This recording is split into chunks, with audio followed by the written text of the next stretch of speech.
La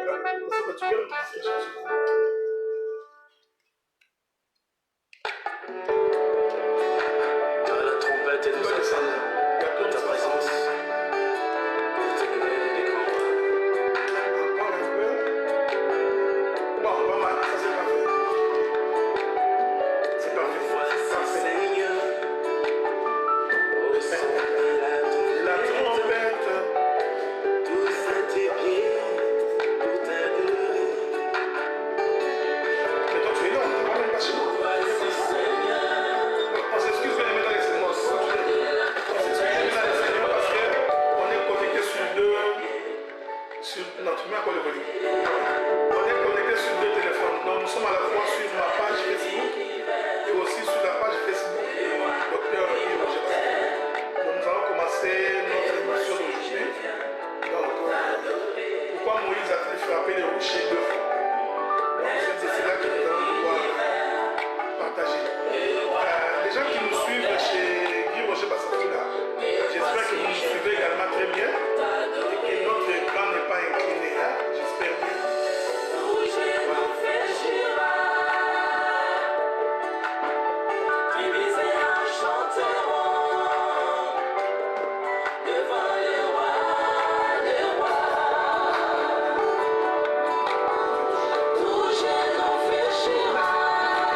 c'est chez moi, qu'est-ce qu'il y a? Pourquoi chez moi? Moi je vais comme ça, c'est tout.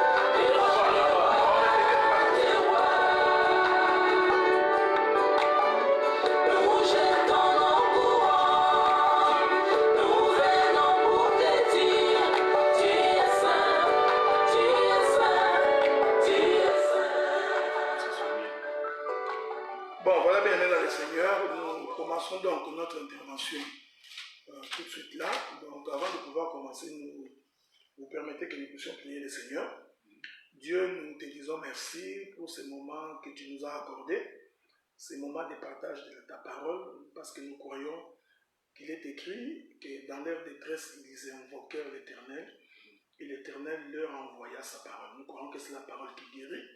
J'ai prié pour que la parole que nous aurons à partager ce soir, pour ceux qui nous suivent en Europe, cet après-midi, pour ceux qui nous suivent en Amérique, nous prions que cette parole puisse apporter la solution dans la vie de tout un chacun, que cette parole puisse donner la réponse à vos questions et que cette parole puisse vous aider dans la marche afin que vous soyez de plus en plus rapprochés du royaume des cieux. Que la gloire et la louange te soient rendues ainsi par Jésus-Christ notre Seigneur et notre Sauveur. Amen. Oui, nous vous saluons tous au nom de notre Seigneur Jésus-Christ. C'est un thème que le docteur avait donné hier, je crois, soit avant-hier, je ne sais pas. Donc on va partager sur Moïse a frappé le rocher deux fois. C'est ça notre thème. Alors aujourd'hui, on va essayer un peu d'en donner l'explication par la grâce du Seigneur. Donc j'ai à côté de moi le docteur Adélard Ndaye et moi-même le docteur Guy Roger Bassafou. On va essayer un peu. Donc on n'a pas vraiment de programme précis, mais on va quand même travailler comme le Seigneur va nous conduire. Donc c'est un peu ça. Donc moi, rapidement, je vais lire l'écriture et le Seigneur sait lui-même comment il va nous guider, quoi. Donc je lis rapidement l'écriture. Nous sommes dans le livre des Nombres, dans notre écriture de base. Nous sommes dans le livre des Nombres, chapitre 20, le verset 7 à 11, je crois. Je lis au nom de notre Seigneur Jésus-Christ. L'Éternel parla à Moïse et dit: prends la verge et convoque l'assemblée, toi et ton frère Aaron, vous parlerez en leur présence au rocher, et il donnera ses eaux. Tu feras sortir pour eux de l'eau du rocher, et tu abreuveras l'assemblée et leur bétail. Moïse prit la verge qui était devant l'Éternel, comme l'Éternel le lui avait ordonné. Moïse et Aaron convoquèrent l'assemblée en face du rocher. Et Moïse leur dit: écoutez donc, rebelles, est-ce de ces rochers que nous vous ferons sortir de l'eau? Puis Moïse leva la main et frappa deux fois les rochers avec sa verge. Il sortit de l'eau en abondance. L'assemblée but et le bétail aussi. ça notre écriture des bases. Donc rapidement, je ne sais pas si le lecteur va ajouter quelque chose. Non, je vais d'abord te laisser exposer, puis je pourrai intervenir plus tard. Donc moi, je vais exposer. Vraiment, je salue tout le saint au nom de notre Seigneur Jésus-Christ. Donc on a lu notre écriture. Notre thème, on avait dit que c'est Moïse qui frappa les rochers 2 fois. On avait dit pourquoi il n'avait pas frappé 1 fois ou sur 3 fois, 4 fois. Non, mais il a frappé seulement 2 fois. Si Moïse avait frappé 2 fois, parce qu'il y a le pourquoi dans ça. Nous aimons cette écriture, vous connaissez vous-même. Nous sommes dans le livre de Jean, chapitre 5, le verset 39. La Bible dit ceci, que vous sondez les Écritures, vous croyez avoir en elles la vie éternelle, mais ce sont elles qui rendent témoignage de moi. Donc celui qui parlait avec les Juifs, c'était bien le Seigneur Jésus-Christ. Il avait bien décrit que dans les Écritures, il est question de lui. Donc les Écritures que nous avons lues ici, ça ne parle pas de moi. Oui, nous avons notre portion, mais nous allons dire ceci, que ces Écritures ne parlent pas de moi, de toi, mais l'auteur principal de ces Écritures, c'est le Seigneur Jésus-Christ. Donc, il s'agit de lui. Donc, dans ce que nous avons lu ici, la Bible dit que c'est l'Éternel qui avait ordonné à Moïse. Parce que le peuple avait soif. Ils avaient besoin de boire de l'eau. Mais il n'y avait pas de l'eau parce qu'ils étaient dans le désert. Mais comme ils avaient l'Éternel, le peuple savait que s'ils crient vers l'Éternel, il y aura du secours qui va venir d'en haut. Voilà pourquoi l'Éternel avait écouté leurs cris et il avait ordonné à Moïse, bien sûr, et à Aaron, d'aller parler au rocher. Mais la chose étonnante, bien aimé, ces 2 prophètes, disons bien, Moïse, quand ils sont partis, au lieu d'aller parler au rocher, et ils ont frappé le rocher. Mais le frère Moïse, quand il leva son main, au lieu de frapper 1 seule fois, ou soit 3 fois, mais il a frappé seulement 2 fois. Pourquoi nous disons que dans cet évangile, frère, nous sommes dans le pourquoi, dans les camps de chaque chose. Donc nous allons décortiquer le pourquoi ici. Donc en réalité, c'est le prophète qui est, je ne sais pas moi, qui n'écoute pas la voix de son Seigneur, frère. Parce que lui, on lui a dit d'aller parler, mais lui, il avait frappé. Moi, je vais vous dire une chose. Que cet homme de Moïse, en réalité, il connaissait le langage de Dieu. Étant un prophète, il savait que son mouvement a caché tant de choses dessus. Voilà pourquoi nous allons dire ceci, que cet homme de Moïse en faisait chemin.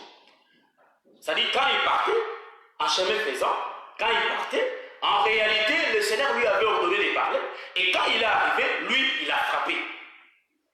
Or, il avait donc, le frère Moïse, il avait sa verge, ou soit le bâton, et il faut frapper quoi? Le rocher. Donc la source qui va produire l'eau, en réalité c'était quoi? Le rocher. Mais la recommandation était que le frère puisse parler au rocher. Mais tant le prophète, connaissant bien le langage de Dieu, lui il avait frappé. Or, quand il avait frappé pour la première fois, il savait que l'eau n'allait pas sortir. Vous savez pourquoi? Car en frappant la première fois, frère, les rochers étaient non. Voyez-vous? Il savait que quand il frappa pour la première fois, c'était bien la frappe du matin. En d'autres termes, c'était le temps du matin, frère. Or, une seule fois ne pouvait pas produire la lumière. Donc l'eau n'allait pas sortir. Car vous savez que l'eau c'est la lumière. Frère. Donc quand nous sommes habitués de dire que non, l'eau, l'eau c'est la parole, l'eau c'est le peuple. Non, l'eau aujourd'hui c'est la lumière. Donc en réalité, le peuple était dans les ténèbres. Avoir soif, nous disons que c'est être dans les ténèbres. Donc quelqu'un qui a soif de l'eau, nous sommes en train de parler des choses de Dieu. Quelqu'un qui a soif de l'eau, nous comprenons que cet homme est dans les ténèbres. Donc, avoir besoin de boire de l'eau, c'est quelqu'un qui a besoin de vivre dans la lumière. Donc ici, nous allons comprendre que Moïse qui va élever son main, et quand il va frapper, il frappe quoi? Le rocher. Je touche d'abord le rocher. En réalité, le rocher, je vais donner l'écriture, frère. Avant que je donne l'écriture, je vais expliquer d'abord que les rochers en soi, nous comprenons que les rochers étaient un homme qui attendait la frappe. Les rochers, la Bible dit que notre Dieu, c'est lui les rochers. Donc nous comprenons Moïse qui va venir, qui va frapper les rochers. En réalité, le frère Moïse, il est l'ombre du Père. Je vais virguler frère, parce que moi j'aime trop les virgules frère. Donc Moïse, quand il va partir, c'est le prophète. Quand il va arriver devant le rocher, il va changer de costume. En réalité, c'est l'ombre du Père qui va tenir son bâton pour chicoter le fils frère. En d'autres termes, quand il va frapper pour la première fois, c'est le Père qui commence à frapper le fils. Donc le fils, c'est le rocher. Je vais prendre l'écriture frère. Je prends rapidement l'écriture, vous allez me supporter. Je cherche l'écriture. Donc, en d'autres termes, nous allons dire ceci, que les rochers là que nous sommes en train de parler, ou soit la pierre là, c'est notre Seigneur Jésus-Christ. C'est dans le livre de Corinthiens, tu dis? Bah ouais, nous sommes dans le livre de 1 Corinthiens, chapitre 10, le verset 4. Rapidement, nous allons prendre l'écriture. Nous sommes dans le livre de 1 Corinthiens, chapitre 10, le verset 4. Est-ce que vous l'avez vu? Vous avez dit 1 Corinthiens. 1 Corinthiens, chapitre 10. Rapidement. Vous me permettez, je vais le trouver. Donc 1 1 Corinthiens, chapitre 10. Chapitre 4 ou chapitre 10? Chapitre 10. Okay. Le verset 4, hein? Oui. 1 Corinthiens, chapitre 10, le verset 4. Nous allons lire au nom du Seigneur. Je commence par le verset 3. Il a dit qu'ils ont tous mangé le même aliment spirituel et qu'ils ont tous bu le même breuvage spirituel, car ils buvaient à un rocher spirituel qui les suivait, et ces rochers étaient Christ. Amen. Amen. Donc ici, nous avons compris que les rochers qu'allait frapper Moïse, ou soit à frapper Moïse, c'était bien les Christ. Or, les pharisiens, en réalité, quand ils parlaient avec le Seigneur leur avait dit que le Fils de l'homme va mourir. Mais eux, ils avaient dit que nous avons appris par Moïse que Christ demeure éternellement. Donc nous comprenons que les rochers qui suivaient le peuple, les enfants d'Israël, en réalité c'était le Seigneur Jésus-Christ. Donc, ou soit les Christ qui étaient là. Donc le frère Moïse, en faisant ce mouvement, or c'était le temps de la loi que Moïse avait frappé le fils. Or, nous comprenons que l'eau ne pouvait pas sortir car Moïse avait frappé qu'une seule fois. Donc nous comprenons qu'il y aura pas. Donc la sortie de l'eau en réalité c'est l'explication de l'écriture, l'explication du mouvement. Or, quand Moïse frappait, en réalité c'était le Père qui parlait dans l'ombre. Or, le Père qui est en... Donc là tu me vois. Là tu es en train de me voir. Ah oui, je te suis. Voilà. Donc en réalité, le Père, donc Moïse qui est l'ombre du Père, quand il est en train de frapper les rochers le matin, donc les rochers ne pouvaient pas donner son eau. Pourquoi? Parce que les rochers en réalité, le rocher ne pouvait pas sortir la lumière parce que c'était le matin.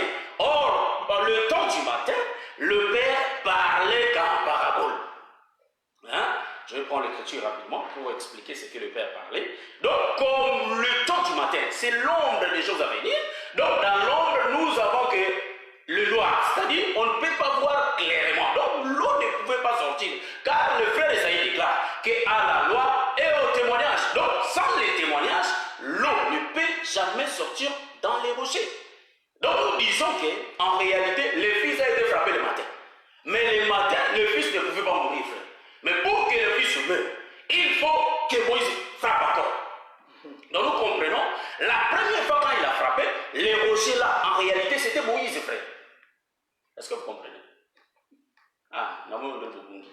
Donc je vais répondre. Donc en réalité, Moïse qui se tient devant les rochers, il est l'ombre du Père qui va frapper le fils. Or, le matin, il avait frappé Moïse, frère. Voilà pourquoi Moïse aussi n'était pas mort sur la terre, mais en réalité, il était monté au ciel. Donc Moïse aussi aussi été enlevé, frère. Donc aujourd'hui, je vous dis que Moïse était enlevé. Parce que Moïse était mort sur la montagne. Or, la montagne, c'est le ciel, frère. Est-ce que vous voyez ça? Ah ouais, c'est ça. Est-ce que vous voyez ça? Donc nous avons des versets qui disent qu'en réalité, la montagne, c'est le ciel.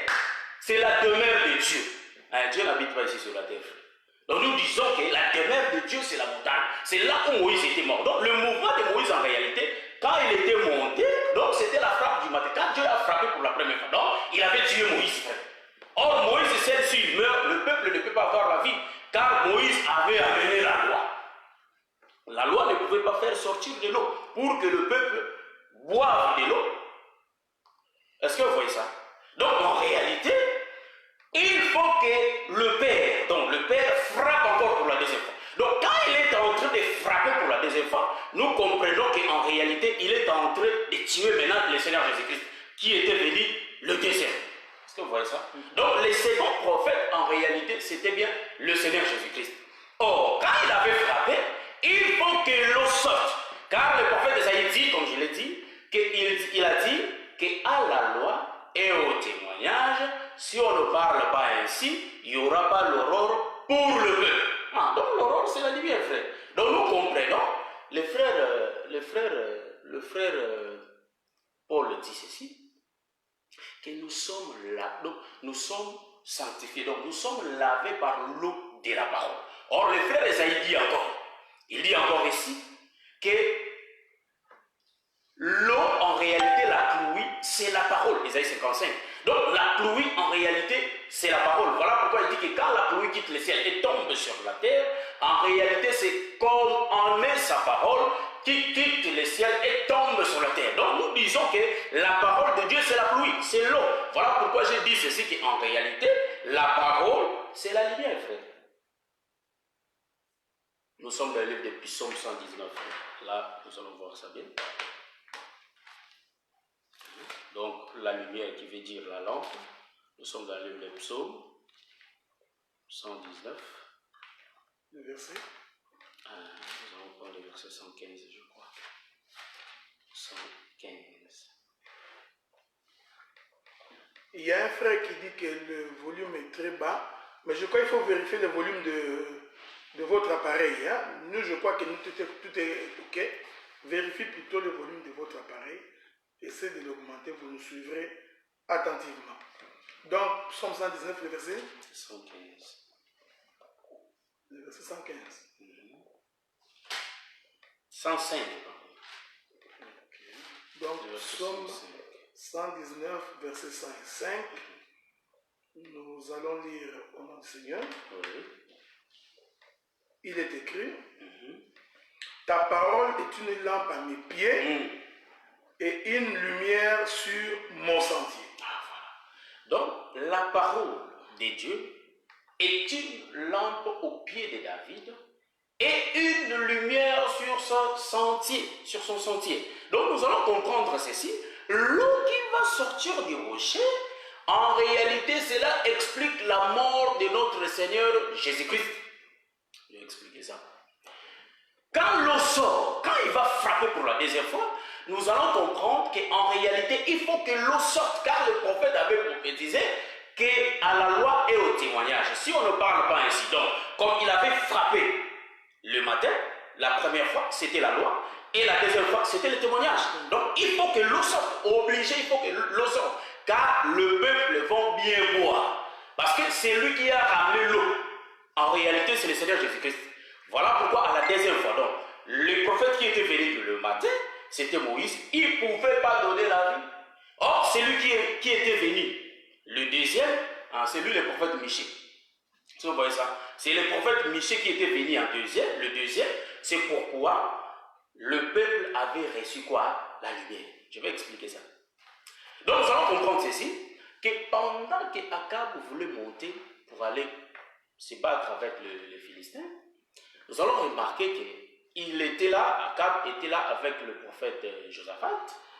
En fait, quand il était là, Akab voulait monter et Josaphat avait dit, est-ce qu'il n'y a pas de prophète ici par lequel nous pouvons consulter l'Éternel? Et Akab avait dit, si, il y en a. Mais il y a un prophète consulté les autres prophètes là. Les autres prophètes là ont dit que oui, vous pouvez monter, vous allez gagner la guerre. Mais Akab, le roi Josaphat, il a dit, mais est-ce qu'il n'y a pas encore un autre prophète? Akab a dit, il y a un autre prophète ici, mais lui, il n'a jamais prophétisé de bons mots. Le roi Josaphat a dit, après nous, on va l'écouter. Et on était parti chercher Michée.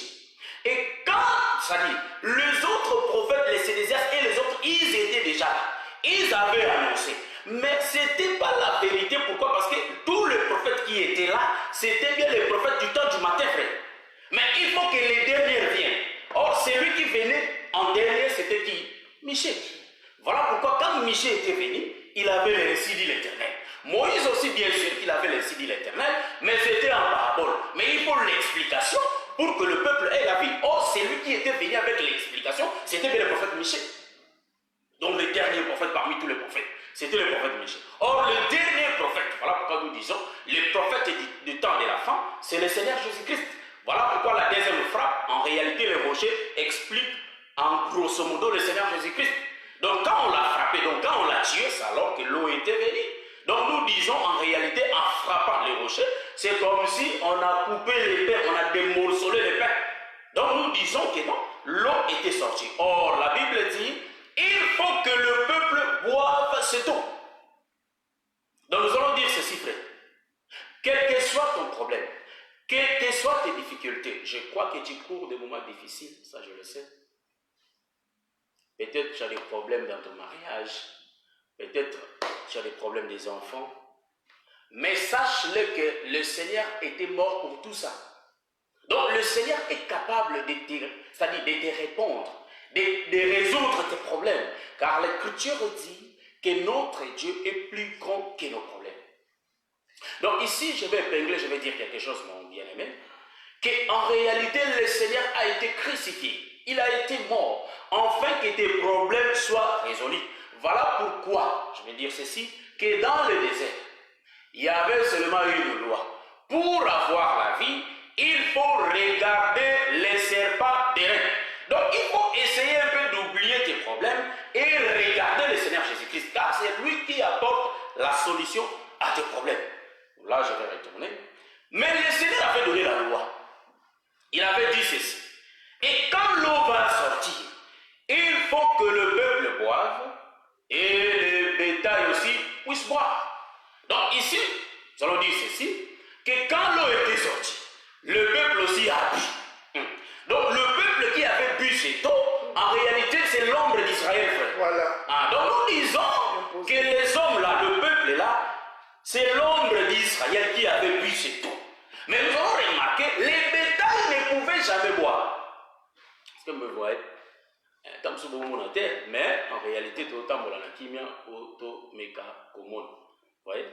Donc en réalité, le bétail, ils n'ont pas le pouvoir d'accéder à cette eau pour boire. Mais pour que les bétails puissent boire, il faut les hommes d'abord. Voilà pourquoi nous allons remarquer, quand ils sortaient de l'Égypte, en réalité, Israël marche qu'avec les nations. Ça, je vais démontrer ça. Nous sommes dans le livre de Genèse, chapitre 11. Genèse, chapitre 11, je crois, le verset 7. Donc, Genèse, chapitre 11. Je crois, le verset 7, je vais voir ça ici.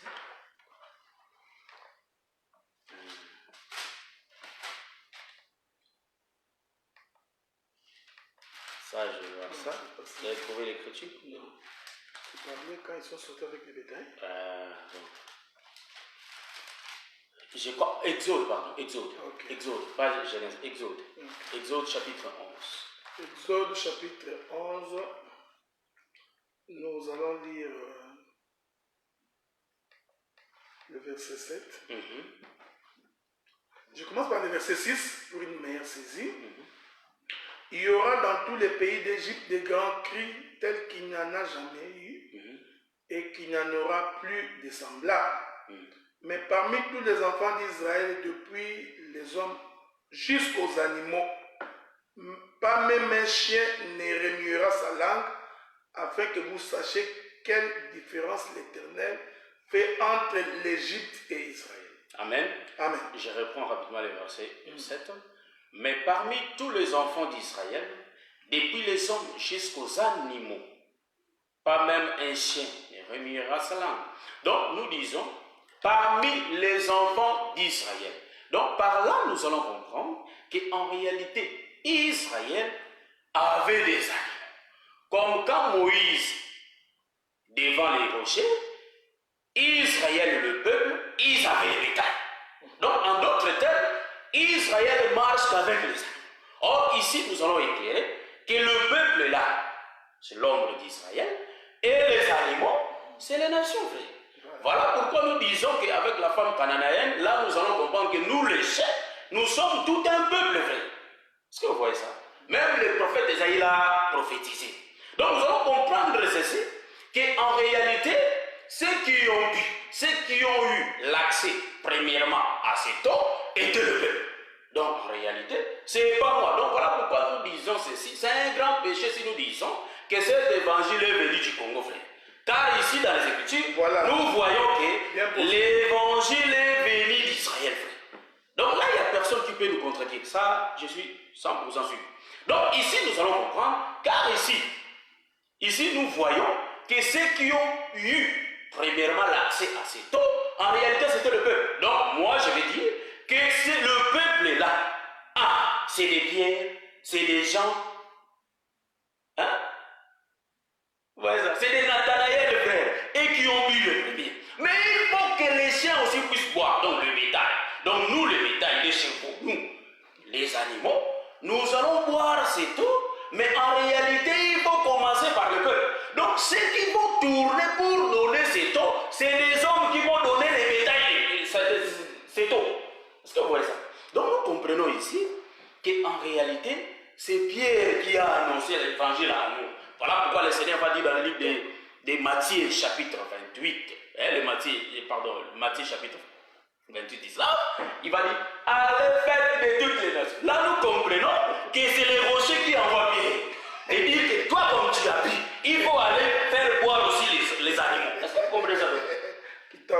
Donc nous aujourd'hui nous allons dire que non, c'est nous qui... Bon, entre parenthèses. Donc nous disons en réalité que cette eau qui était sortie, c'était la lumière qui était sortie. Donc quand le peuple d'Israël, c'est-à-dire de frères Pierre, hein, ici je parle de ceux qui ont bu l'eau et cette eau-là a fini leur soif. Vous voyez?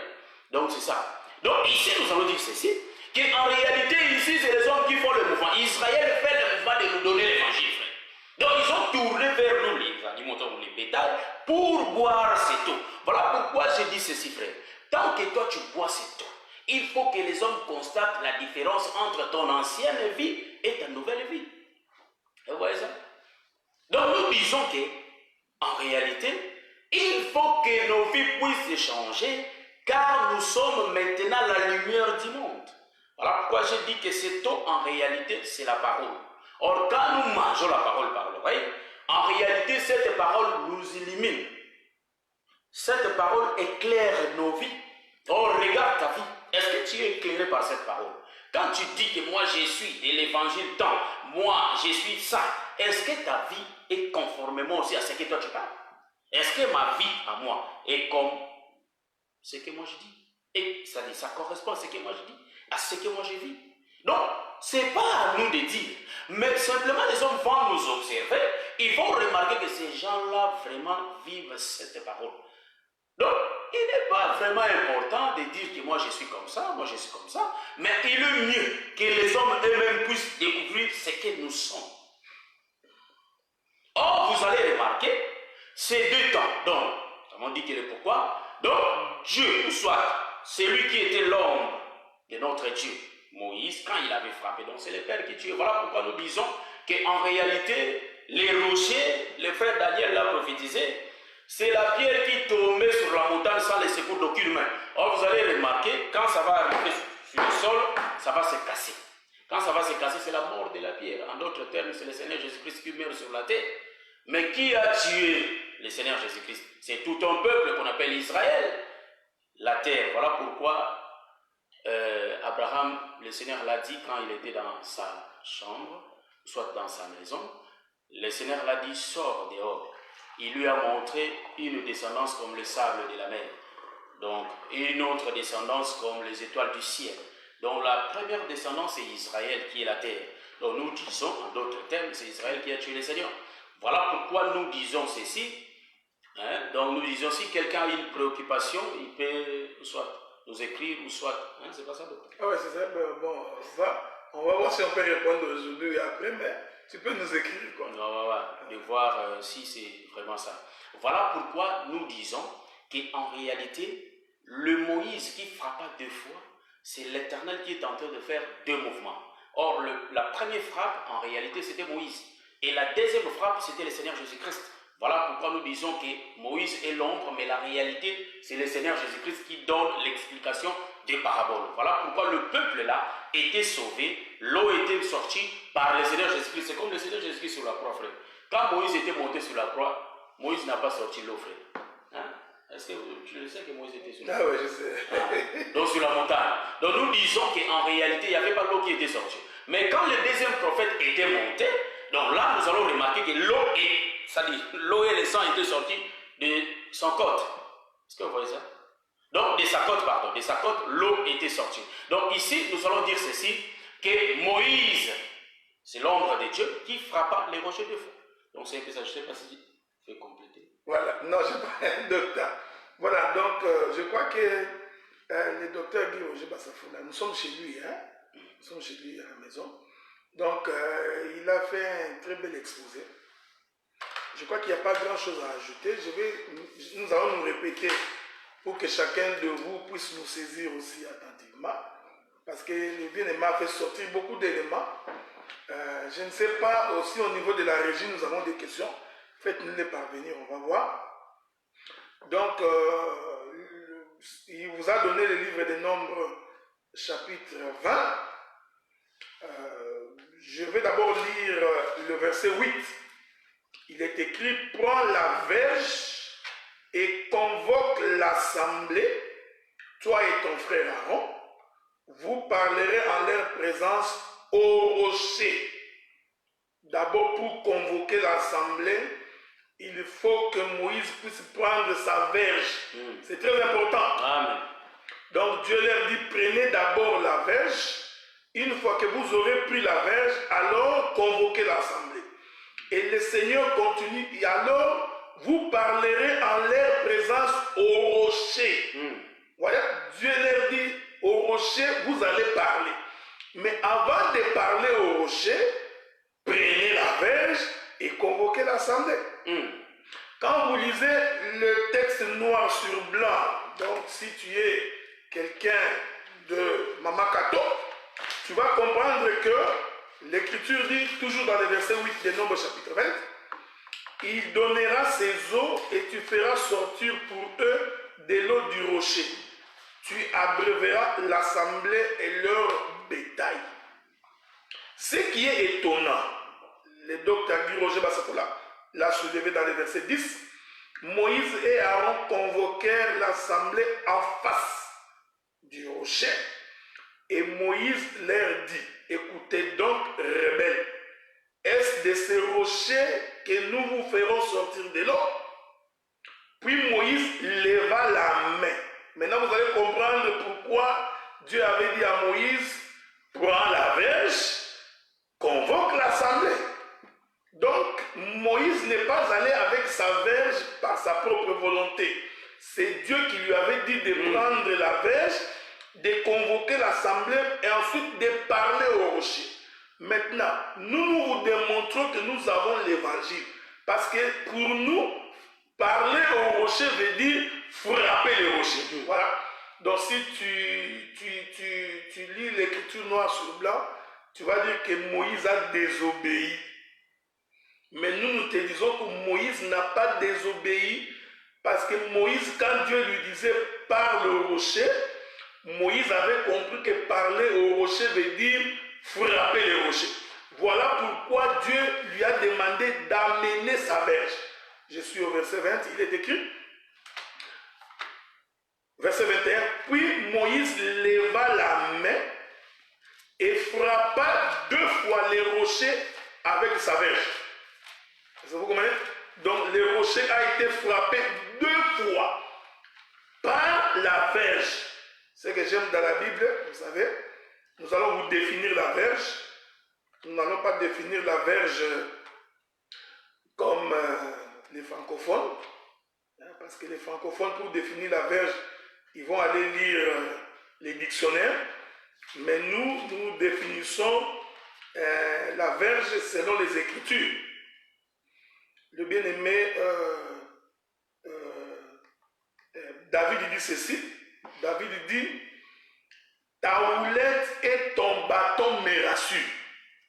Il y a des traductions qui disent, ta verge est pour moi une assurance. Et le bien-aimé Paul confirme, il dit, la foi est une ferme assurance des choses qu'on espère. Donc la foi, c'est une assurance. Est-ce que vous me suivez? Or, la foi vient de ce que l'on entend. Et ce que l'on entend vient de la parole de Christ. Donc, bien-aimé Paul nous dit que la foi, en d'autres termes, c'est la parole de Christ. Maintenant, David dit, ton bâton me rassure. Donc, le bâton est une assurance. Donc, David voulait dire, la parole de Dieu est une assurance. Maintenant, vous comprenez que lorsqu'on dit que la verge a frappé le rocher, les bien-aimés l'a expliqué, cela veut dire en d'autres termes, la parole a frappé le rocher. Or, la parole, c'est Dieu. Au commencement était la parole était avec Dieu, et la parole était Dieu. C'est ainsi que le bien-aimé docteur Roger Safoula vous a expliqué que quand Moïse est en train de frapper le rocher, en réalité, c'est le Père qui frappe le Fils. Il frappe le Fils par la verge. Mais ici, avez-vous remarqué, nous avons lu avec vous, la verge a été frappée, non, le rocher a été frappé 2 fois. Le bien-aimé a expliqué. La première frappe explique la première dispensation. C'est-à-dire, c'est le temps de la loi, c'est l'offrande du matin. Or, l'offrande du matin, le temps de la loi, n'a pas donné la vie au peuple. Voilà pourquoi quand il frappe la première fois, l'eau n'est pas sortie. Parce que nous comprenons que la première frappe, c'est le rugissement de la pluie. Est-ce que vous comprenez ça? Amen. Parce que le matin, quand Dieu fixe Israël le rendez-vous à la montagne de Sinaï, l'Écriture dit, avant que Dieu ne descende pour venir voir Israël, il y a eu des tonnerres et des tremblements de terre et des éclairs. Nous disons que les tremblements de terre, les éclairs et les tonnerres, c'est la première frappe. Mais cela n'a pas produit de l'eau. Amen. Donc la pluie n'est pas tombée. Israël a eu peur. Or, si Israël avait seulement attendu, la pluie allait tomber. Parce que vous comprenez que les rugissements des tonnerres, des éclairs et des tremblements de terre annoncent la pluie. Donc la première frappe, voilà pourquoi Moïse frappe 2 fois. Il ne faut jamais aller prêcher. Moïse n'est pas entré en Canaan parce qu'il a frappé le rocher 2 fois. Comme si Moïse avait désobéi à Dieu. Ça, ce n'est pas comprendre l'Écriture. Voyez-vous, Dieu a dit à Moïse, prends la verge et convoque le peuple. Donc si Dieu n'avait pas demandé à Moïse de prendre la verge et de ne pas convoquer le peuple, Moïse n'allait pas avoir une verge pour frapper le rocher. Donc c'est Dieu qui lui a inspiré, prends la verge, viens. Maintenant il dit parle au rocher. Nous vous disons selon l'évangile, parler au rocher veut dire frapper. Laissez-moi faire une petite exhortation à bien-aimé d'autres. Parler. Vous savez, pendant que nous prêchons, nous sommes en train de parler. Hein? Spirituellement, même physiquement, nous parlons. Mais prophétiquement, nous sommes en train de frapper. Voilà pourquoi un homme qui écoute la parole doit être un homme dont la parole est en train de le frapper. Or, quand la parole te frappe, il faut que tu changes de vie, frère. Il faut que tu sois transformé. C'est pourquoi il y a une écriture qui dit, quiconque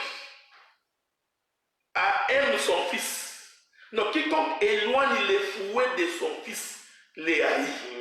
Mais celui qui frappe le fils, il a l'amour. Donc l'amour consiste à vous frapper. Vous voyez?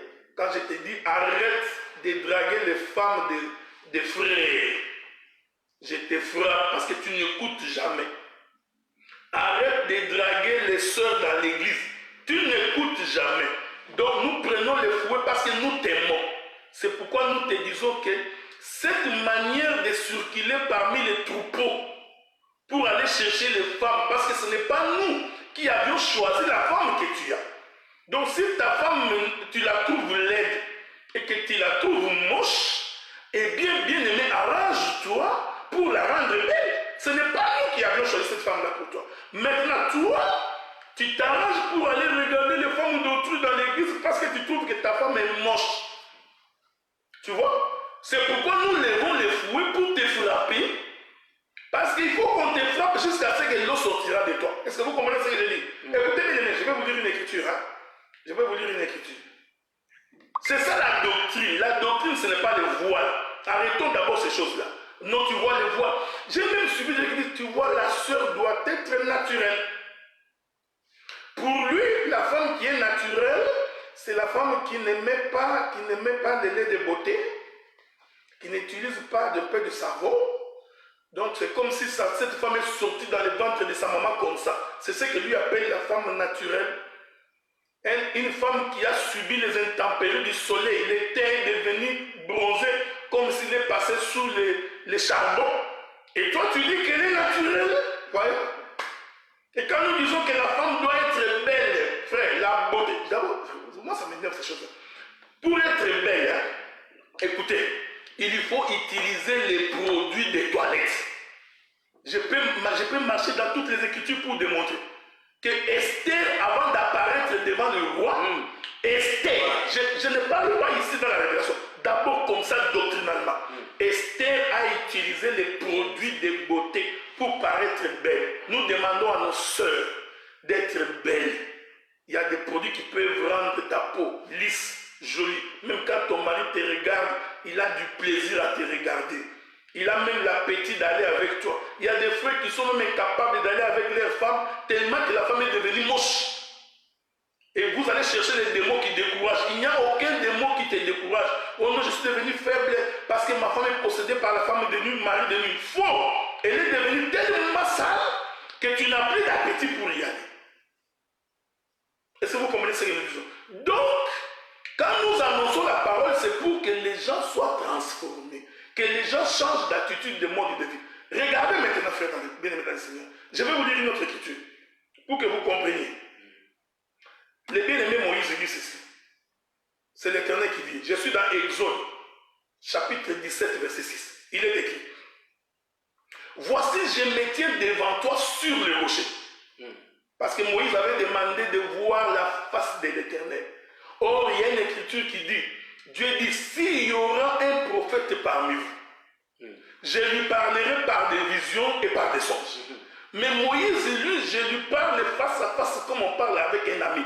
Donc nous comprenons d'abord que Moïse, Dieu lui parlait face à face. Mais étonnamment ici, dans le livre d'Exode, Moïse va encore faire une demande. Il dit, Dieu, je voudrais voir ta face.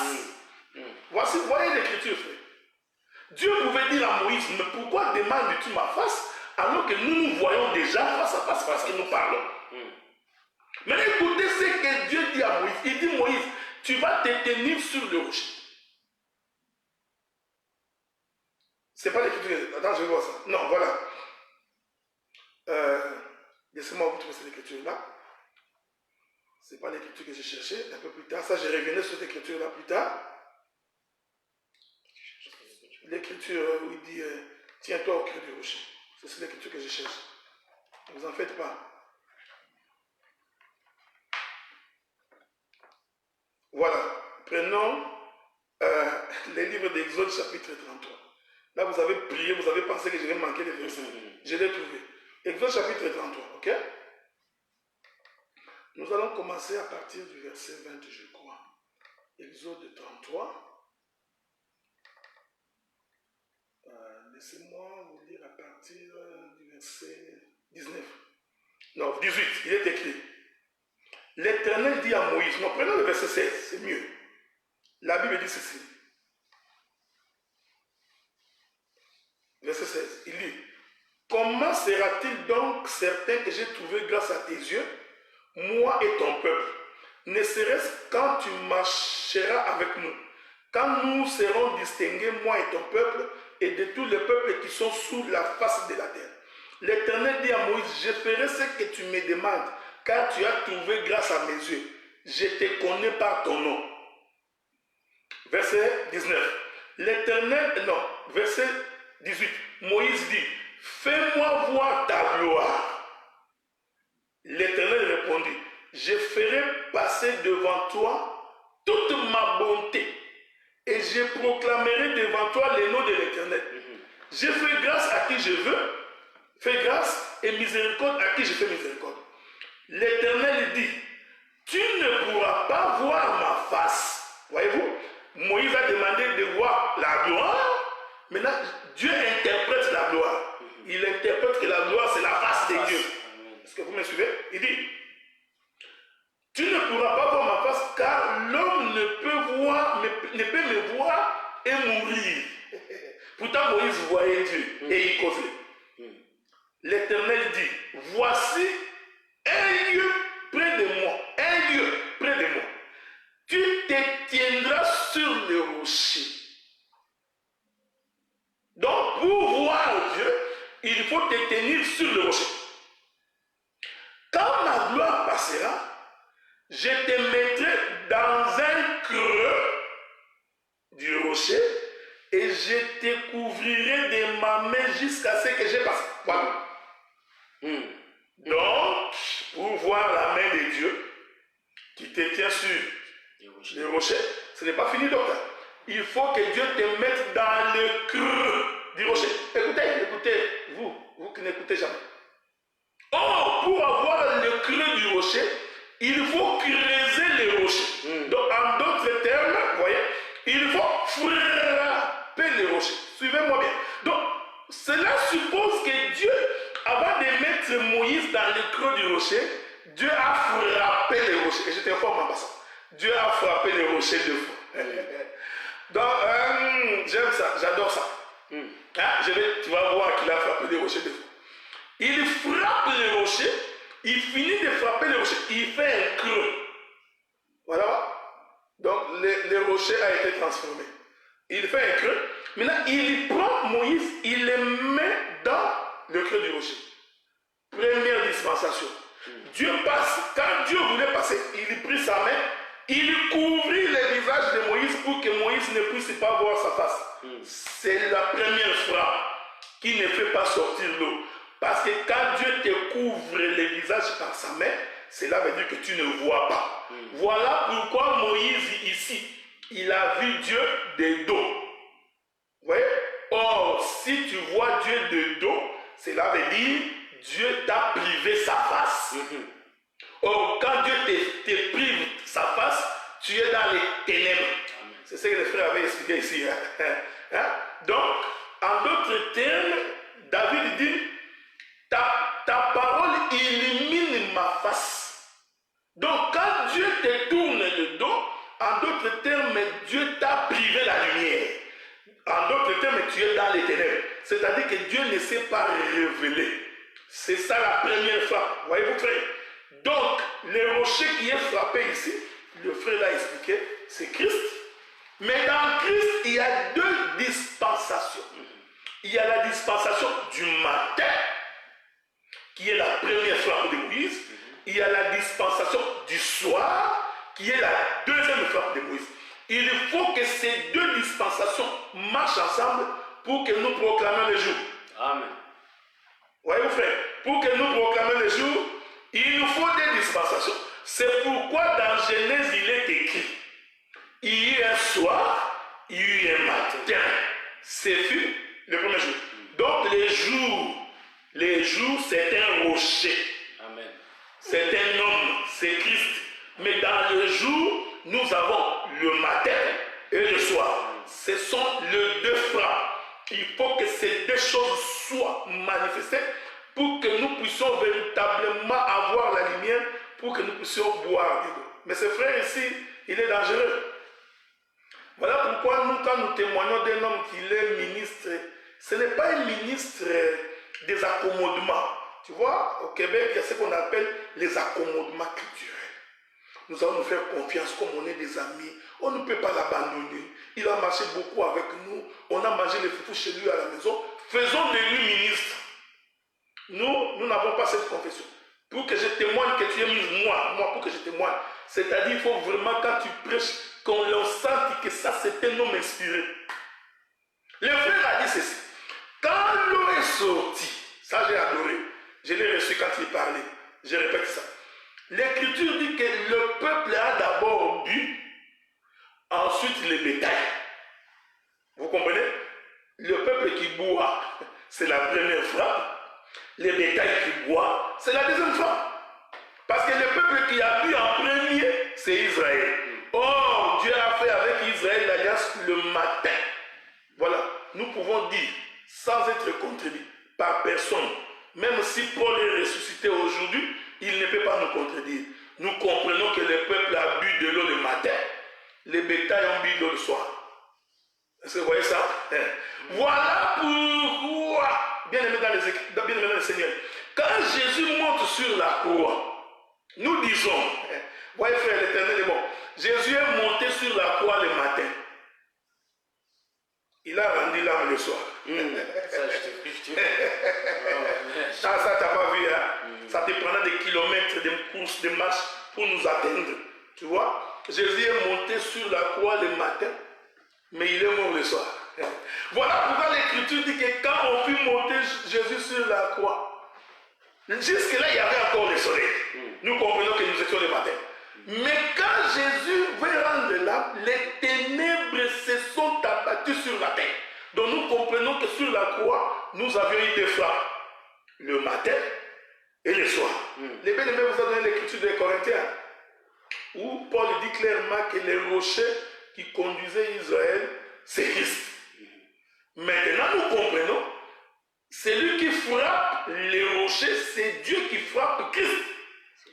Voilà pourquoi il est écrit dans les Écritures, Père, si ça ne dépendait que de moi, que cette coupe soit éloignée de moi, mais toutefois, que ta volonté soit faite. Ce n'était pas la volonté d'Israël, c'était la volonté de Dieu. Quelle était la volonté de Dieu? Le Fils doit être frappé. Le rocher doit être frappé. Maintenant, nous comprenons que lorsque Moïse frappe le rocher, en réalité, Moïse nous annonçait la mort de Jésus. Or, cette mort de Jésus est une source à la fois pour Israël et aussi pour les nations. Je vais finir par une écriture docteur. Si tu as quelque chose à ajouter, tu vas ajouter. Prenons le livre d'Ésaïe, chapitre 51. Ésaïe, chapitre 51. Avec votre permission, je suis en train de chercher Ésaïe. Ésaïe, chapitre 51. Écoutez ce que la Bible nous dit. Je vais commencer par le verset premier. La Bible dit ceci. Écoutez-moi, vous qui poursuivez la justice, qui cherchez l'Éternel. Portez les regards sur les rochers d'où vous avez été taillés. Voilà. Oui, frère. Portez les regards sur les rochers d'où vous avez été taillés. Sur le creux de la fosse d'où vous avez été tirés. Bon, ici, je vais, comme j'ai toujours dit, nous allons balancer la nuée. Hein, du matin vers le soir vers le matin. Laissez-nous balancer la nuée, bien-aimés dans le Seigneur. Nous comprenons maintenant qu'Adam était un rocher. Parce que Ève, qui est sa femme, a été tirée d'Adam. Voilà. Vous voyez, Ésaïe a vu cette chose. Il dit, portez les regards sur les rochers d'où vous avez été taillés. J'ai beaucoup de choses à dire ici. Nous comprenons qu'Adam était un rocher. Mais il a été taillé. Pourquoi? Parce qu'il fallait qu'on trouve un creux. Hein? Ésaïe chapitre 51, premier verset. Sur le creux de la fosse d'où vous avez été tirés. Donc le trou, le petit trou par lequel Ève est sortie, c'est ça la fosse. Ici la fosse, ce n'est pas un trou par terre. Non, ça tu as compris en français. La fosse ici, c'est les creux. Vous comprenez pourquoi Dieu avait dit à Moïse, tiens-toi au creux du rocher. Donc, en se tenant au creux du rocher, Dieu voulait dire, je vais te tirer du creux du rocher. Maintenant, le verset 2. Portez les regards sur Abraham, votre père. Nous comprenons maintenant que le rocher, c'est aussi Abraham. Or, Abraham, c'est le père. Donc, maintenant, regardez. Et sur Sarah qui vous a enfanté. Car lui seul, je l'ai appelé et je l'ai multiplié. Ah, donc dans Abraham, qui est le rocher, nous avons deux peuples. Nous avons le peuple du matin. Dieu dit à Abraham, peux-tu compter les sables qui longent la mer? Il dit, je ne le puis. Dieu dit, telle sera ta postérité. Nous avons une postérité céleste d'Abraham. Vous voyez la première fois, c'est Israël. Il les fait sortir la nuit. Parce que tu peux compter les sables le jour parce que tu as besoin de la lumière. Amen. Vous voyez, mon frère, c'est le matin. Mais les étoiles, tu ne peux pas les compter le jour parce qu'ils n'apparaissent pas. Maintenant, il dit, viens. Peux-tu compter les étoiles du ciel? Nous comprenons que le soleil s'est couché. Il dit non. Il dit, telle sera ta postérité. Amen. Dans Abraham, nous avons la postérité du matin. La première frappe, nous avons la postérité du soir, la deuxième frappe. Nous avons répondu à la question. Pourquoi Moïse a frappé le rocher 2 fois? Parce que Dieu a enseigné la sortie de 2 peuples. Le peuple du matin et le peuple du soir. Tous les deux sont sortis dans un seul rocher, qui est Christ. Voyez-vous, c'est pourquoi nous disons la même parole qui est prêchée aujourd'hui, c'est la même parole qui a été prêchée à Israël, aux apôtres, aux prophètes, aux psaumes et la loi. C'est la même. Nous tirons notre source. Voilà pourquoi j'en appelle à tous les disciples, tous les prédicateurs des Congolais. Tous ces gens qui passent leur temps à dire, le Dieu est congolais. Le Dieu des Noirs. Dieu est noir. Nous sommes des Congolais. Dieu, le jardin d'Éden, c'était au Congo. Voici des gens qui n'ont ni révélation ni la compréhension. La Bible dit, nous prêchons la folie de la prédication, qui est une folie pour les gens de ce monde. L'intelligence, Dieu dans sa sagesse, il a confondu les intelligents de ce monde. Les hommes intelligents de ce monde, ils ont fait des recherches, ils sont allés, tu vois, dans la vallée de Tanzanie, parce qu'à l'époque, l'Afrique n'était pas séparée avec... Vous voyez, Dieu est congolais, il est noir. Parce que tu n'as même pas la révélation sur les races. Or, l'Écriture dit les rochers sur lesquels nous sommes tirés, c'est Christ. Mais dans Christ, il y a 2 peuples. Voyez-vous, frère. Mais Dieu a d'abord commencé avec Israël. Paul est clair là-dessus. Paul dit, le salut vient des Juifs. Voyez-vous, frère, je sais que tu aimes trop ton pays, tu aimes trop l'Afrique. Alors je me pose même la question de quel Congo tu parles. Parce qu'avant 1880, le Congo n'était pas ce qu'il était. Il a fallu la conférence de Berlin, je crois en 1985, pour qu'on fasse la délimitation du Congo. De quel Congo tu parles? Expliquez-nous, tu parles de quel Congo? Le Congo déterminé par les Blancs. Ils se sont retrouvés en Allemagne, à Berlin, ils ont décidé que ça c'est le Congo. Donc tu prends Dieu pour un insensé, quoi. Et tu viens nous dire que notre Dieu était congolais. Frère, tu peux aimer ton pays. Nous aimons tous notre pays. Nous aimons ce Congo. C'est Congo qui nous est cher. Mais malheureusement, frère, nous sommes des pèlerins sur la terre. Le Congo n'est pas notre patrie. Notre pays, c'est le ciel. Je vais conclure, docteur. Je sais que tu es en train de dire, tu as des choses à dire. On va prendre les 2 heures. Si tu es fatigué, tu peux aller manger et revenir. On n'est pas pressé. Nous, c'est tout ce qu'on a comme mission. Quand un peuple boit de l'eau, son comportement change. Vous savez, frère, ça c'est la chose qui nous chagrine tous les jours. On est rongé nuit et jour à cause de ce que nous sommes en train de voir au milieu des gens qui se disent enfants de Dieu. Nous avons des gens qui mentent comme ils respirent. Donc il respire, il ment. Il respire, il ment. Il respire, il ment. Mais il se met aussi à genoux, il lève les mains, il prie le Seigneur. Vous vous moquez de qui? Nous avons des frères, il a insulté. Il ne s'est jamais repenti de ses insultes.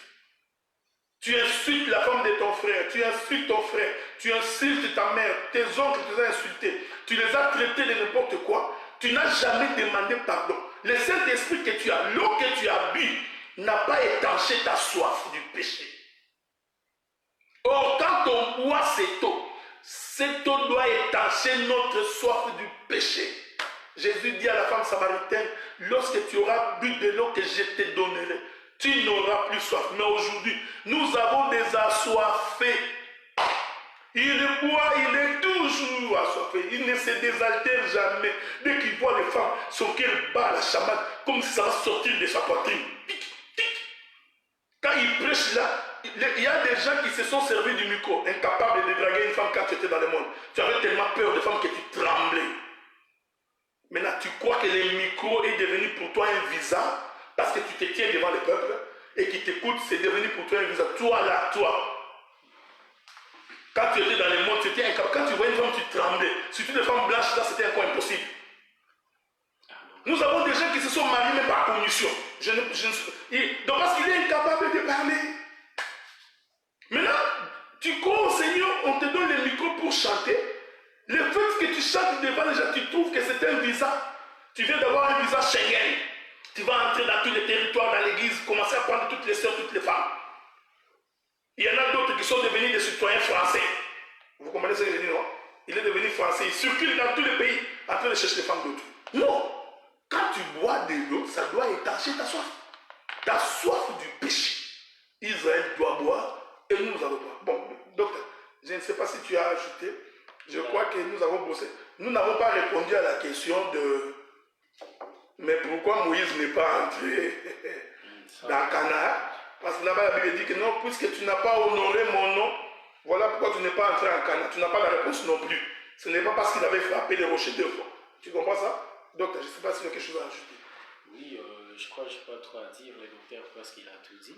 Mais nous disons ceci qui est bien aimé. Quand nous lisons la Bible, ou soit les Écritures, il faut que nous demandions à Dieu qui nous ouvre vraiment bien les yeux pour bien voir et connaître les sens. Pourquoi le Seigneur parle ça?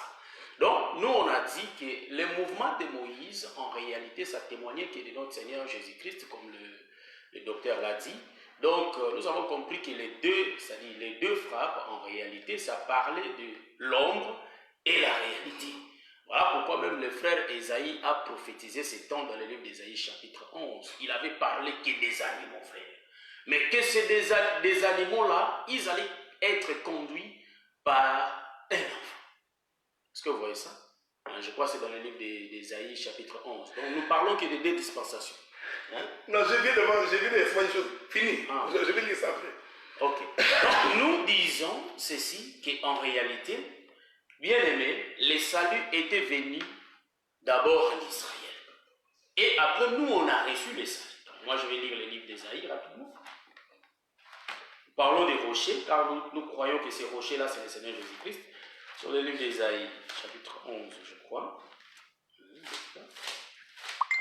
C'est les 2 enseignements que je suis en train d'associer. Donc, je commence au verset 2, je crois. Puis un rameau sortira du tronc d'Isaïe, et un rejeton naîtra de ses racines. L'esprit de l'Éternel reposera sur lui, esprit de sagesse et d'intelligence. Ici, ça parle du rocher. Donc, en réalité, il dit esprit de conseil et de force, esprit de connaissance et de crainte de l'Éternel. Il respirera la crainte de l'Éternel, il ne jugera point sur l'apparence, il ne prononcera point sur un oui-dire, mais il jugera les pauvres avec équité, et il prononcera comme droiture sur le malheureux de la terre. Il frappera la terre de sa parole, comme une verge. Vous voyez ça? Et du souffle de ses lèvres, il fera mourir les méchants. La justice sera la ceinture de ses reins, de ses flancs, et la fidélité la ceinture de ses reins. Le loup habitera avec l'agneau, et la panthère se couchera avec les chevreaux. Les veaux, les lions et les bétails qu'on agresse seront ensemble, et un petit enfant les conduira. Vous voyez, ici, le prophète dit qu'en réalité, et l'animal et l'homme habiteront ensemble. Voilà pourquoi nous avons vu que devant le rocher, il y avait un peuple qui s'est tenu là-bas. Donc nous avons dit qu'en réalité, ce peuple-là qui s'est tenu là-bas, c'est l'ombre d'Israël, c'est les hommes. Voilà pourquoi ici, Israël a été redressé, parce qu'Israël avait reçu l'ombre. Israël avait reçu l'ombre. Voilà pourquoi quand même le frère Pilate, je dis que le frère Pilate, c'est le frère de notre assemblée, vrai. Le frère Pilate, c'est le frère de notre assemblée. Il avait dit, voici l'homme. Or, Pilate, c'est l'ombre du Père qui présentait le Fils. Donc, en réalité, nous allons comprendre que Pilate, c'est lui Moïse qui va faire la présentation de Jésus. Donc, en d'autres termes, Pilate va présenter les animaux, l'homme. Est-ce que vous comprenez ce que je dis? Mon langage est très difficile. Pourquoi tu regardes ta femme? Non, parce qu'elle est devant moi. Donc c'est comme si je la prêchais. Donc, excusez le bien-aimé. Donc nous disons ceci, qu'en réalité, quand Pilate présente, voici l'homme, donc en d'autres termes, nous allons dire que Pilate est l'ombre du Père qui va faire la présentation, car tous ceux qui étaient là étaient des animaux, frère. Est-ce que vous comprenez? Voilà pourquoi nous rentrons dans le jardin, là où nous allons voir que c'est le Père qui avait présenté à Adam aux animaux, frère. Donc Adam était venu après. Oui, c'est ça. Donc les hommes là étaient là. Donc on a amené le Seigneur, tous les hommes étaient là. Donc les hommes étaient déjà avant. Voilà pourquoi même Caïphe avait le droit de parler. Car il voyait que c'est lui qui était avant. Donc Caïphe c'est le véritable animal dans le jardin. Donc nous voyons qu'en réalité, les animaux dans les jardins, c'est le Père qui présentait Adam aux animaux, frère. Car Adam a été créé le soir. Voilà pourquoi, là je vais m'arrêter un peu là. Je dis que parfois, je ne sais pas si tu as déjà prêché qu'Adam était né le matin. Ah bon, je sais. Donc il y a beaucoup de... Bon, l'autoroute que moi je prends ici là. Donc Adam en réalité a été créé le soir. Voilà pourquoi, donc les animaux ont été créés le matin et le soir, Adam a été créé. Donc quand Adam a été créé, les animaux existaient déjà, frère. Voilà pourquoi les animaux ont été regardés. Mais cet homme est différent de nous. Donc nous comprenons que même les souverains sacrificateurs, quelle est la puissance que cet homme utilise? Donc ils étaient toujours étonnés, car le Seigneur était différent d'eux. Donc voilà pourquoi nous allons comprendre ceci que non, Adam, quand il marcha, c'est lui qui donna tous les animaux les noms. Est-ce que vous voyez ça? Voilà pourquoi le frère Paul, quand il marchait, il disait que non, il voyait les hommes spirituels et les hommes animaux. Donc les hommes, les animaux là, en réalité, ce sont des gens qui ne connaissaient pas Dieu, frère. C'est ça le peuple des nations. Donc nous comprenons ici qu'en réalité, c'est lui qui présenta les fils aux animaux, c'était bien le Père. Or, j'ai dit ici que Adam a été créé le soir. C'est pourquoi le Seigneur Jésus-Christ, quand il était né, comme c'est lui le véritable Adam, il va naître que le soir. Est-ce que vous voyez ça? Voilà pourquoi il y a eu des animaux. Le jour de sa naissance. Donc le jour de sa naissance, il était né aussi au milieu des animaux, frère. Et vous allez comprendre que le jour de sa naissance, l'ange était venu donner le message. Que dans la ville de Jérusalem, il vous est né un sauveur. Mais c'était la nuit. Pendant que les bergers étaient là, ils faisaient la veille. Est-ce que vous voyez ça? Même les mages, frère, ils regardaient, ils marchaient, ils voyaient l'étoile, c'était la nuit. Est-ce que vous voyez? Donc ils pouvaient mourir que le soir. Donc nous comprenons, quand, comme tu l'as bien dit là, quand Moïse frappa pour la deuxième fois, c'était la deuxième dispensation. Et voilà pourquoi je vous dis, mon bien-aimé, que quand Moïse a frappé le soir, nous, il y a la parole qui nous frappe le soir, comme le docteur l'a dit. Mais moi, je remarque dans cet évangile qu'il y a beaucoup de choses. Si nous nous regardons, nous allons voir que non, nous sommes des gens qui ont beaucoup la connaissance, beaucoup de connaissances, mais en réalité, on n'a pas assez la crainte de Dieu. Pourquoi je l'ai dit?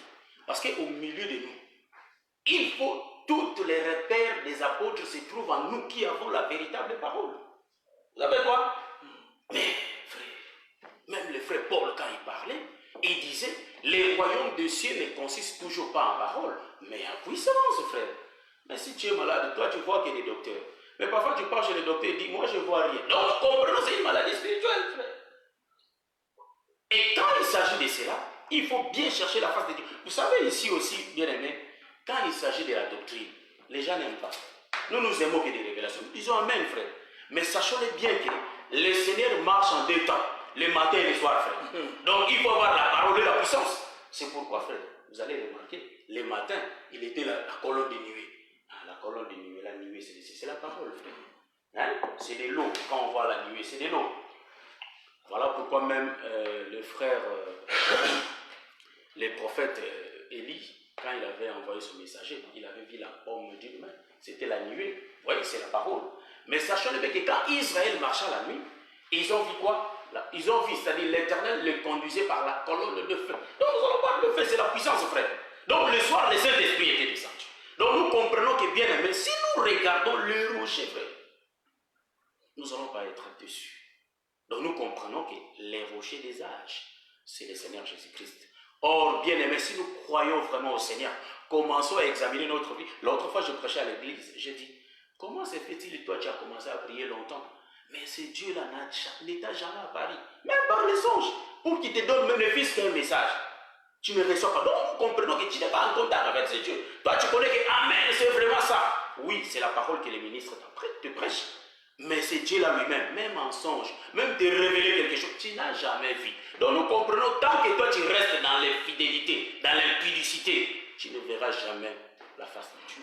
Est-ce que vous voyez ça? Donc, bien aimé, moi je reprends toujours.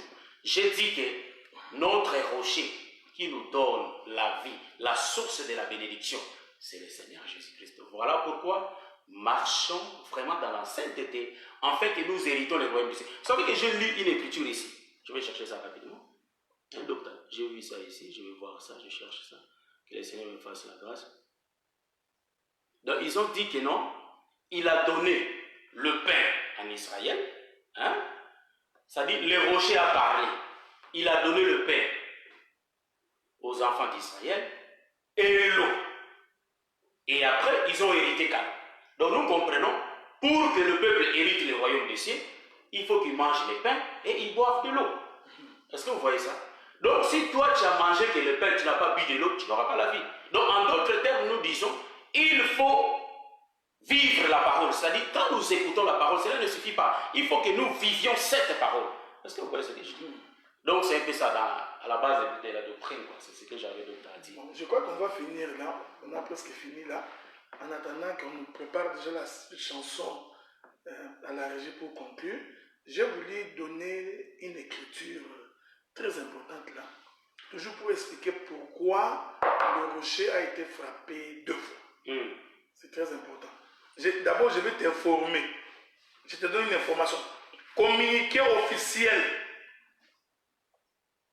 Nous nous sommes réunis en conseil des ministres avec Jésus-Christ, nous avons décidé. Et nous venons vous rapporter ça. Que ça n'énerve pas, c'est une façon de parler. Donc, Jésus sur la croix a été percé 2 fois. J'ai dit d'abord, l'écriture noire sur blanc, Jésus a été percé 1 fois. Mais je t'informe dans la révélation que Jésus a été percé 2 fois. Je vais t'aider à comprendre. Parce que je t'ai dit tantôt, vous voyez frère, c'est ce que je t'ai dit. Nous vous avions dit tantôt ici pourquoi Moïse frappe 2 fois.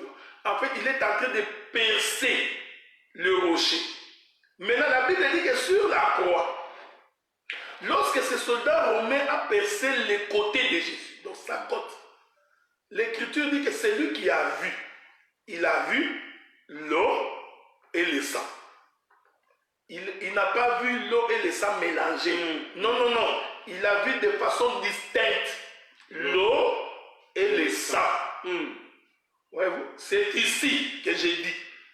Parce que si quelqu'un se blesse, une nouvelle blessure ou une nouvelle plaie ne peut pas nous faire sortir l'eau et le sang. C'est seulement une blessure fermentée. J'aime ça faire. Vous savez, quand tu as une blessure fermentée, là nous avons la capacité de voir l'eau et de voir le sang. Mais une nouvelle plaie, nous ne pouvons voir que le sang.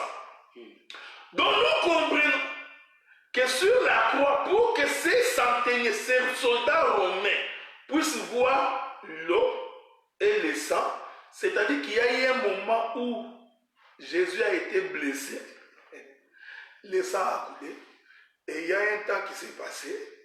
Ensuite, nous avons vu l'eau sortir. Pourquoi je dis cela? Parce que le rocher qui est frappé présente deux temps. Le temps du matin, c'est un moment, le soleil va faire sa course, et le temps du soir. Terminons. 1 Samuel chapitre 14. 1 Samuel chapitre 14. Je vais commencer par le verset 2. Il est écrit. Saoul s'était né à l'extrémité de Gubéa, sous les grenadiers de Piron. Ça sont des écritures que tu ne lis pas, tu sautes. Et le peuple qui était avec lui formait environ 600 hommes. Je n'entre pas dans les détails. Mais je suis en train de chercher une écriture. Ajisha, fils d'Achitoub, frère d'Ikabod, fils de Phiné, fils d'Élie, sacrificateur de l'Éternel à Silo, portait l'éphod. Le peuple ne savait pas que Jonathan s'en fut allé. Jonathan n'était pas là. Le verset 4. Entre les passages par lesquels Jonathan cherchait à arriver au poste de Philistin. Je donne l'écriture, comme je dis, je lève les panneaux, je m'en vais. Hein? Je suis juste en train de lever les panneaux, je passe. Mais je pouvais encore m'asseoir ici pour expliquer les creux du rocher. Jonathan s'enfuit. Hein? Verset 4. Et ça va, chapitre 4, verset 4. Entre les passages par lesquels Jonathan cherchait à arriver au poste des Philistins, il y avait une dent de rocher d'un côté, ça t'a vu, hein? Et une dent de rocher de l'autre côté. Voilà, vous voyez? Donc, pendant que Jonathan cherchait à atteindre les camps des Philistins, parce que nous disons que les camps des Philistins, Jonathan fait la course pour quitter la maison d'Israël pour aller chez les Philistins. Donc il fait la course du soleil. Mais pour faire cette course du soleil, il passe par un passage. De quel passage nous trouvons un rocher qui avait deux dents? Il y avait un dent d'un côté et l'autre dent de l'autre côté. Donc nous comprenons que ce rocher a été frappé deux fois. Donc frappé d'un côté et frappé de l'autre. Vous comprenez, frère? Moïse est passé ici. Il est passé avec sa verge, il frappa les rochers deux fois. Mais je t'informe en passant, une verge ne peut pas frapper un rocher et creuser un trou. Parce que la verge, c'est un morceau de bois, frère. Alors que le rocher, c'est toute une pierre. Donc la verge ne peut pas frapper le rocher et faire un creux pour que l'eau puisse sortir. C'est ici maintenant que je t'informe que la verge de Moïse était en fer aiguisé. Que le Seigneur bénisse le peuple. Moi j'ai complété aussi. Je prends l'écriture rapidement. Psaume 105, le verset 41. La Bible dit, il ouvrit les rochers. Donc ici, c'est sur la montagne de Golgotha, à la croix ici. Je suis en train de lire à la croix parce que le frère David a vu ça. Donc, nous sommes dans le livre des Psaumes 105, 41. L'Écriture dit, il ouvrit les rochers et des eaux coulèrent. Elles se répandirent comme un fleuve dans les lieux arides.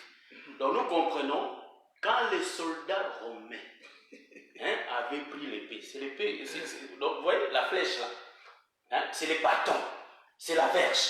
Donc, quand le soldat a pris ça, quand il a percé la côte de Jésus, en réalité, frère, vous savez que le frère Jean a dit, de la même manière que Moïse éleva le serpent dans le désert, il faut que le Fils de l'homme soit élevé. Donc nous comprenons qu'en réalité sur la croix, Jésus était dans le ciel. Donc nous comprenons que le frère Esaïe a vu.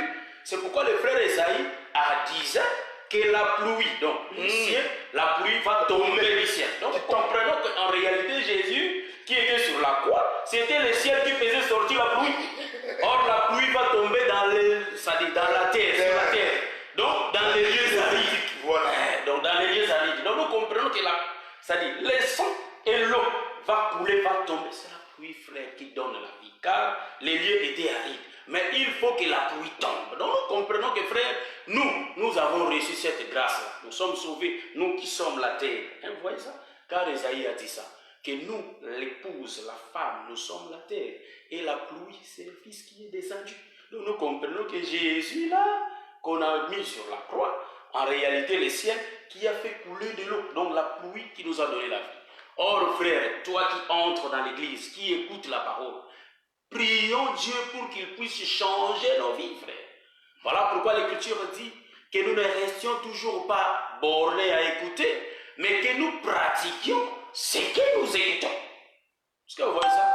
Donc désormais, on ne peut pas nous entendre que non, lui, il a pris la femme d'autrui, car il a volé l'argent d'autrui. Là, je vais dire que bien aimé, tu es un païen tout fait, mais dans le Seigneur. Donc un païen dans le Seigneur, il n'aura pas la vie. Donc il part à l'église tous les jours, il est là, Amen. Mais il va regarder d'un mauvais œil la femme d'autrui. Donc là, nous allons dire que tu es un païen dans le Seigneur. Donc bien aimé, prions Dieu pour qu'il change notre vie, afin que nous soyons sans reproche. Donc je tiens à informer les bien-aimés que non, j'avais mis longtemps, c'est-à-dire beaucoup de temps que je n'étais pas en live, mais le Seigneur fera la grâce qu'à partir du mois d'août, donc on va recommencer à faire des lives, on va être aussi sur YouTube et sur Facebook. Je sais que le Seigneur a donné beaucoup d'enseignements qu'on n'a pas encore parlé, mais le Seigneur fera la grâce, donc on va en parler. Je bénis le Seigneur parce que le docteur Adélard qui a quitté le Canada, il est à côté de moi. Moi, je bénis car je bénéficie de la grâce. Juste à vous informer aussi, c'est lui qui m'a nourri pour que je commence à faire. Les Ali Kelema. Donc, on a Yoka Ndewandela. Donc, lui. Non, il m'a prêché parce que moi, j'étais nul. Mais bon, regarde, bon, quand tu dis ça, ils vont dire que tu commences à adorer les gens. Donc, nous nous complétons mutuellement dans l'œuvre. Donc, je suis chez le docteur Guy Roger Bassafoula. Il était chez moi, là, il y a quelques mois, je suis chez lui. C'est ça la fraternité des frères. Okay? Je mange mon foufou calmement, je dors très bien, je regarde ma télé, je suis vraiment... Tu te sens que tu es chez ton frère. Tu vois? Donc c'est cela. Donc dès demain, je suis à Bordeaux. Je continue à donner mon programme. Amen. Donc dès demain, je serai déjà à Bordeaux dans les après-midi. Nous aurons un service le vendredi. Le samedi, on aura une petite pause parce que nous aurons des entretiens avec des frères et des sœurs.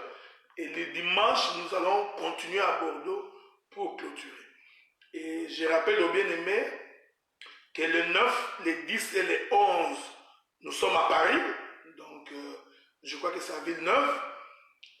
Les affiches sont sur ma page Facebook. Donc, nous allons nous rencontrer là-bas le vendredi. Nous commençons le culte à 23h et jusqu'à 5h du matin. Nous prierons pour des cas, pour des gens qui sont malades, qui ont des problèmes. Nous prendrons des questions, nous répondrons aux questions. Le samedi, à partir de 15h, nous serons également là-bas. Je crois que le docteur Maurice Van Foy, qui vient du Congo, va être de notre, parce qu'il va arriver le 9 à Paris. Il va se joindre à nous. Je voudrais également saluer la présence du pasteur Bienvenu Kitambala, qui a fait la promesse que nous allons nous rencontrer. J'informe le prophète Miché que nous nous rencontrerons à Paris. Le docteur Maurice Mayengele, nous allons nous rencontrer également à Paris. Donc, tous les bien-aimés saints, les autres prédicateurs, même quand on ne nous a pas cité les noms, si on a la possibilité de se voir, ce serait une très bonne chose. Et donc, les 11, j'aurai fini ma mission apostolique dans le continent européen et je vais devoir rentrer pour aller rejoindre ma très chère, tendre et belle génisse. Donc, et voilà, et retrouver également tous les saints de Gatineau et de Montréal. Donc, je suis de retour, mais si je... Voilà. Bon, à la régie, on nous balance la chanson, que les Seigneurs bénissent.